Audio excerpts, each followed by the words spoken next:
I will be very, very careful how I say this, because if it gets quoted, I want to quote it very carefully. This hit me one day a few years ago. I was at a meeting where Fish and Wildlife Service, NOAA, BLM, everybody who's funding scientific work in the offshore National Science Foundation. And everybody was going around the table and they were saying, well, this is what our program is. We've got X million dollars for this, and we've got X, Y 100,000 for this, and all of that sort of thing. And I was taking notes, and at the end of the day, I kind of went, wow. So, again, carefully stating it. In the U.S. Arctic offshore, Shell funds more science than any single federal agency. You've heard this before? It doesn't surprise me. Okay. It's a sad story in a way. It's a sad story. It's a sad story in a way. And so let me finish it, and I'll come back. If you combine what we ship, again, 60% of what we spend is leveraged. A lot of that with ConocoPhillips, et cetera.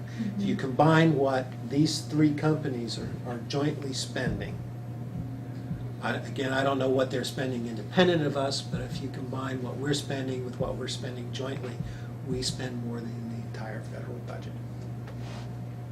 In the U.S. Arctic offshore, that doesn't include the onshore, doesn't include the Arctic as a whole. Sometimes I get misquoted with that, and people say, no, wait a minute. But if you state it carefully, in the U.S. Arctic offshore, the only agency that comes close, and they come very close to what Shell is spending, at least they have in years past, they won't be close this year, is Bureau of Ocean Energy Management, used to be MMS. So if you look at what's driving research in the U.S. Arctic offshore, the economic imperative of oil and gas development is the real driver. If you take away that imperative by economics or environmental protection or not getting permits or something like that, that dries up. And in this time when we've got climate change significantly changing the Arctic, you just put the eyes out of the scientific community in terms of being able to understand what's going on out there. And so that's a pretty significant point that I'm proud of.